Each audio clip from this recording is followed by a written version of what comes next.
இந்நாள் தமிழக வெற்றி கழகத்தின் தொண்டர் அன்பு சகோதரர் எம்.ஆர். விஜயபாஸ்கர் அவர்கள் வெள்ளி வாளை பரிசளிக்கிறார். போரில் வென்ற முதல்வருக்கு போர்வாளை பரிசளிக்கிறார். உங்களிடையே இதோ உரையாற்றுகிறார்.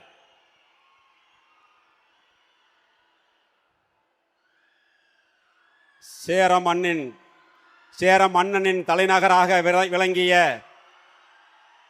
வரலாற்று சிறப்புமிக்க இந்த கரூர் மாநகருக்கு சென்ற ஆண்டு செப்டம்பர் மாதம் ஒரு கட்சியினுடைய தலைவராக வந்த தளபதி அவர்கள் இன்று கரூர் மண்ணிலே தமிழகத்தினுடைய முதலமைச்சராக காலெடுத்து வைத்திருக்கிறார். அவரை கரூர் மாவட்ட மக்கள் சார்பாகவும் என்னோடு இந்த இயக்கத்திலே தங்களை அர்ப்பணித்துக் கொண்ட கழகத்தினுடைய நிர்வாகிகள் சார்பாகவும் வருக வருகவென்று வரவேற்று தமிழகத்தில் ஒரு புரட்சியை ஏற்படுத்திய தலைவன் புரட்சி தலைவர் எம்ஜிஆர் 1972 இயக்கம் ஆரம்பித்த பொழுது அரசியல் நோக்கர்கள் சொன்னார்கள், விசில் அடிக்கிறவங்களை வச்சுக்கிட்டு அரசியல் கட்சியை நடத்த முடியுமா என்று கேட்டார்கள். அதற்கு பதில் சொல்லிய தலைவர் புரட்சி தலைவர் எம்ஜிஆர் 1977 ஆட்சிக்கு வந்த பொழுது சொன்னார்கள், அவர்களால் பொறுக்க முடியவில்லை. அவர்கள் சொன்னார்கள், திரையுலகிலே இருந்து வந்தவருக்கு ஆட்சி நடத்த தெரியுமா என்று சொன்னார்கள். ஆனால் அதே புரட்சி தலைவர் எம்ஜிஆர் தான் இருக்கின்ற வரை 3 முறை தமிழகத்தினுடைய முதலமைச்சராக இருந்து சரித்திர சாதனை படைத்து இந்தியாவையே திரும்பி பார்க்க வைத்த தலைவர்.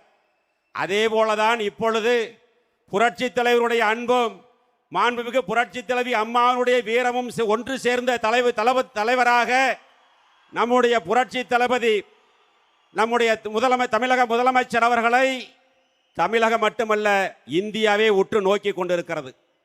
தளபதி அவர்களே, உங்களை காண கரூர் மக்கள் மட்டுமல்ல தமிழக மக்களே தவம் கிடக்கிறார்கள். இங்கே இருக்கின்ற இளைஞர் பட்டாளம் இன்றைய இருக்கின்ற இளைஞர் பட்டாளம் மட்டுமல்ல, இன்னும் வரக்கூடிய இளைஞர் பட்டாளமும் சேர்ந்து வரக்கூடிய இளைஞர் பட்டாளமும் உங்கள் பின்னால் தான். ஒரு சின்ன பையன் என் பேரன் கேட்குறான், இவ்வளோதான் இருக்கிறான். நான் போன நேற்று, தாத்தா எங்க கட்சிக்கு வந்துட்டீங்களாமல்லங்கிறான். என்ன வயசு? 3 வயசு இருக்கும். தாத்தா எங்க கட்சிக்கு வந்துட்டீங்கிறான். இன்னொரு பையன் கேட்குறான், ரோட்டில் போகிறேன், மாமா எங்க தளபதி கட்சிக்கு வந்துட்டீங்களாமல்ல, வாங்க வாங்க அப்படிங்கிறான். அதனால தான் சொல்றேன், இனிமேல் தளபதி ஆட்சி தான் தமிழகத்தில், என்றுமே தளபதி ஆட்சி தான்.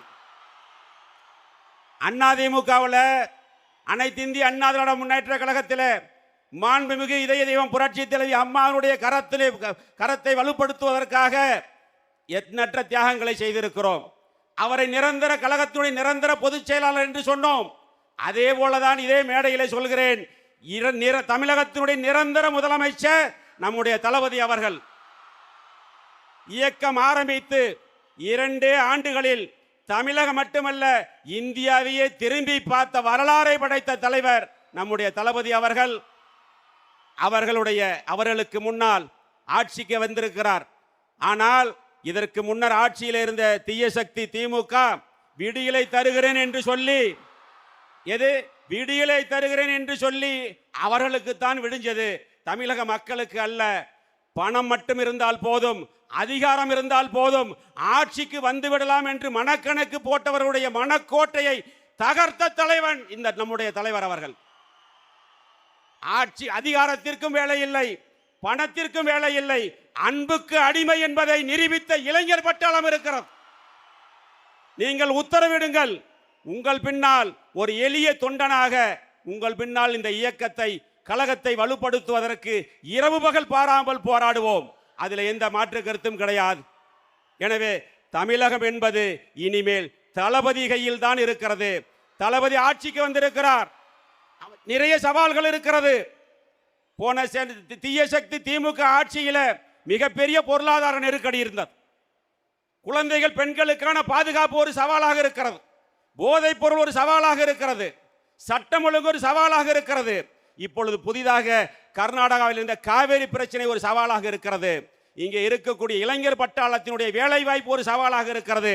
அத்தனை சவால்களையும் தூள் தூளாக்கி தமிழகத்தில் ஒரு தூய ஆட்சியை, ஒரு பாதுகாப்பான ஆட்சியை, எப்பொழுதும் மக்கள் பெண்கள் சுதந்திரமாக வெளியில நடமாடக்கூடிய ஒரு ஆட்சியை கொடுக்கக்கூடிய தளபதி அவர்கள் பின்னால் தமிழகத்தில் மட்டுமல்ல, நம்முடைய கரூர் மாவட்டத்தில் இருக்கக்கூடிய அனைத்து இந்திய அண்ணா திராவிட முன்னேற்ற கழகத்தினுடைய தொண்டர்கள் புறப்பட்டு விட்டார்கள். இனி உங்கள் காலம். நீங்கள் உத்தரவிட்டால் எதுவையும் செய்ய தயாராக இருக்கிறோம்.